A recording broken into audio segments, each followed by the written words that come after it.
দেৰগাঁও নৰেন শৰ্মা স্মৃতি পথাৰত আনন্দ মেলা। বৰ্তমান গৰমৰ বন্ধ, ছাত্ৰ ছাত্ৰীসকলৰ স্কুলবোৰ বন্ধ। পথাৰত ব্যস্ত গঞা ৰাইজ। তাৰ মাজতে মনোৰঞ্জনৰ বাবে দেৰগাঁও নৰেন শৰ্মা স্মৃতি পথাৰত আনন্দ মেলা অনুষ্ঠিত হৈছে। এইবাৰ আনন্দ মেলাখন শিশুৰ পৰা বৃদ্ধজনলৈকে উপভোগ কৰিব পাৰিব। সৰু ল'ৰা ছোৱালীৰ খেলৰ সামগ্ৰী, ডেকা চামৰ বাবে চকৰি, বিভিন্ন খেল, লগতে এইবাৰ বিশেষ আকৰ্ষণ দুঃসাহসী বাইক আৰু গাড়ীৰ খেল, লগতে সুস্বাদু ব্যঞ্জনৰ জুতি ল'ব পাৰিব।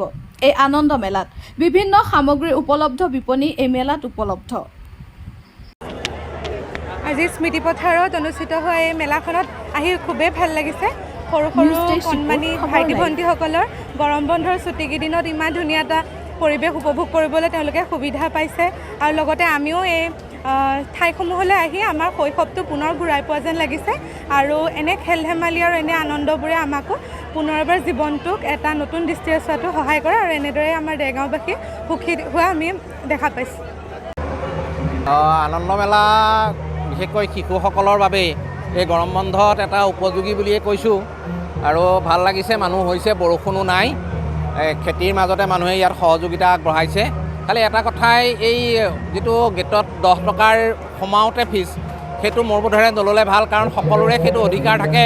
কোনোবাই কিবা এটা খেল নেখেলিব পাৰে, নাচাব পাৰে, নুঠিব পাৰে, কিন্তু চোৱাৰ সকলোকে অধিকাৰটো সমানে দিলে এই যিটো আনন্দৰ উৎসৱৰ কাৰণে আহিছে, সেই আনন্দৰ উৎসৱটো ফলপ্ৰসূ হ'ব বুলি মই ধাৰণা কৰিছোঁ। সকলো আহক, উপভোগ কৰক আৰু ভাল লাগিব। খালি সেই 10 টকাৰ যিটো কৰ্তৃপক্ষই ইয়াতে ফিজ লগাইছে গেটত, সেইটো উঠাই দিবৰ কাৰণে মই কৰ্তৃপক্ষক আহ্বান জনাইছোঁ। আমি সৰুকালৰ সময়তকৈ এতিয়া বহুত পৰিৱৰ্তন হ'ল।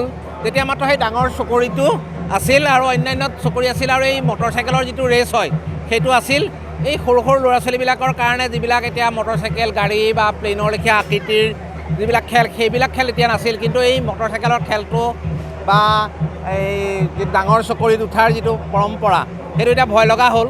কিন্তু সেই যিটো আমি সৰু থাকোঁতে উঠিছিলোঁ, সেইটো এতিয়াও এইবিলাকত সোমালে কিছু পৰিমাণে মনটোক খেদি ৰাখে।